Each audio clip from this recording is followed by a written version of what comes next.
Have you ever felt so alone that it seems like you're the only person in the world? Such a sensation, my friends, is a universal human experience. It's an echo of loneliness that reverberates through the chambers of our soul. A feeling that can sneak up on us in the quietest moments or hit us like a tidal wave in a sea of faces. But what if I told you that this loneliness, this echo, could be more than just a hollow sound? What if it could be transformed into a clarion call for greatness? Consider this. Some of the greatest minds and most influential people have navigated through the labyrinth of loneliness.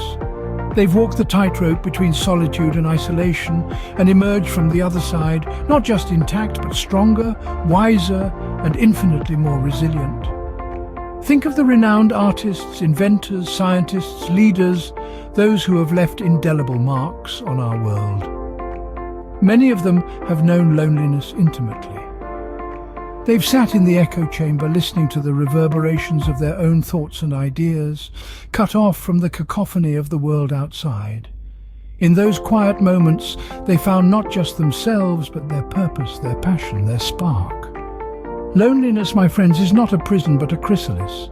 It's a cocoon where we can retreat from the world, to reflect, to regroup, to grow. It's a crucible that tests us, challenges us, and ultimately shapes us. It's a canvas waiting to be painted with our dreams and aspirations. It's a stage ready for us to step onto and shine. And so, the next time you find yourself in the echo chamber of loneliness, remember this. It's not a place of despair, but a place of potential. It's not a void, but a vessel. It's not an end, but a beginning. Loneliness, though a daunting feeling, can be the catalyst for unimaginable greatness.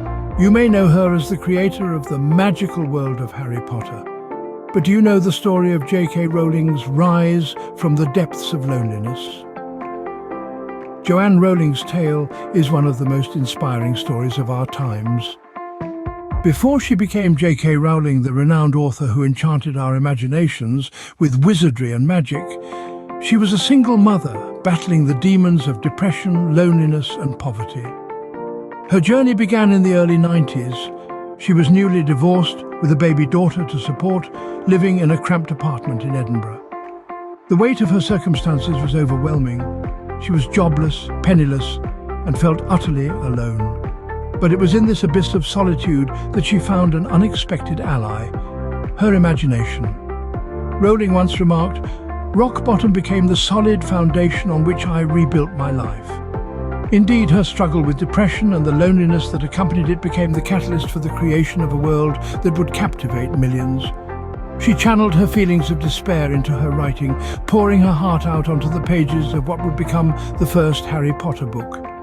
The Dementors, those terrifying creatures that suck the happiness out of their victims in the Harry Potter series, were born out of Rowling's own experience with depression. They were a metaphor for the helplessness and desolation she felt, a tangible representation of her inner demons. By writing about them, she was not only acknowledging her own battle with mental health, but also helping others understand the debilitating power of depression. But Rowling's journey was not an easy one. The manuscript of Harry Potter was rejected by 12 publishing houses before it found a home at Bloomsbury. Yet, she never gave up. She persevered, believing in the power of her story, in the magic that she had created, and her resilience paid off.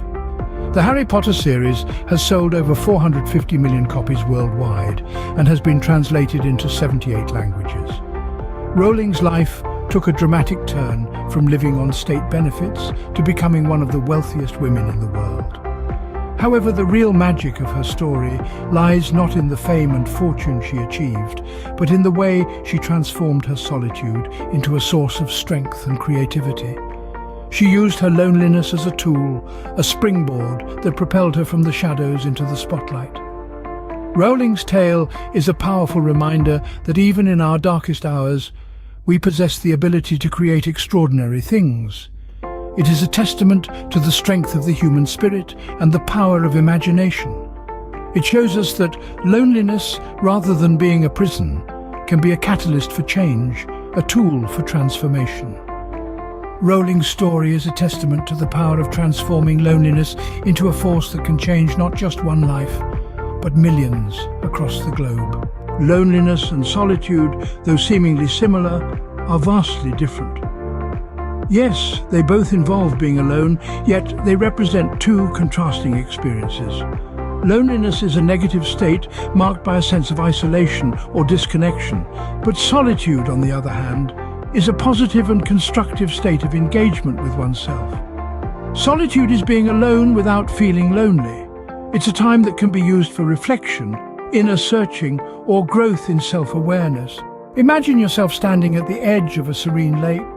The water is still, the air is crisp. There's no one around, and yet you're not lonely. You're simply alone, soaking in the tranquility, engaging with your thoughts, and in the process, discovering yourself. That's solitude.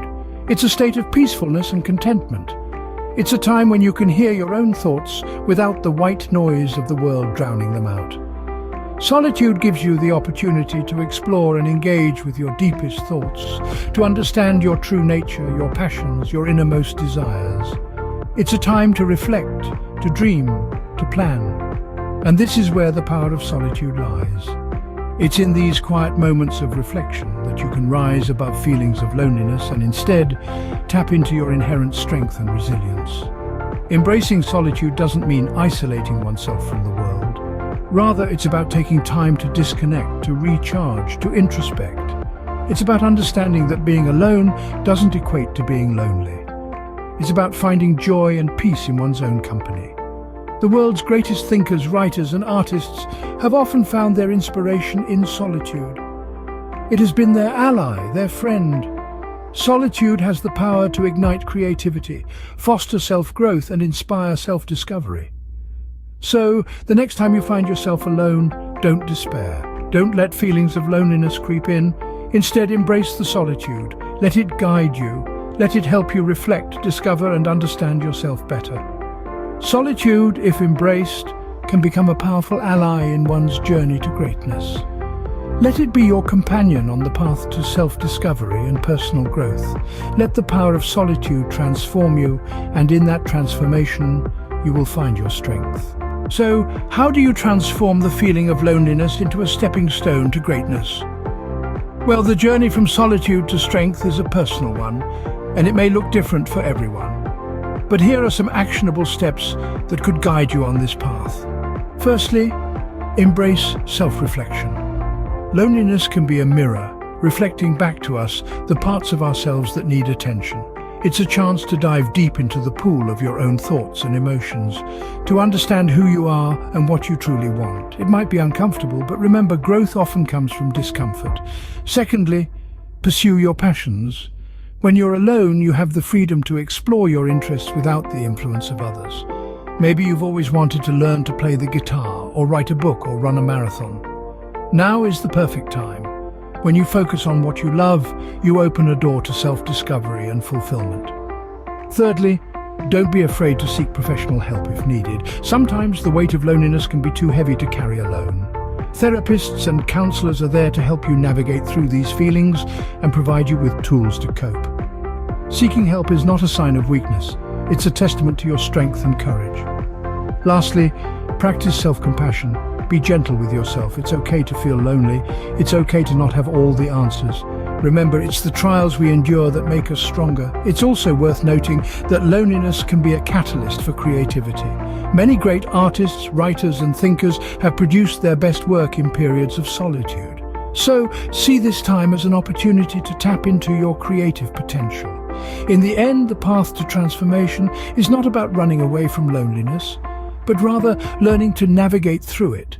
It's about turning the echo of solitude into a symphony of personal growth and self-discovery. Remember, like a phoenix rising from the ashes, greatness can emerge from the depths of loneliness. In the end, the journey from loneliness to greatness is a personal one. It's a trek that one must undertake alone, yet it's within this solitude that we often discover our true potential.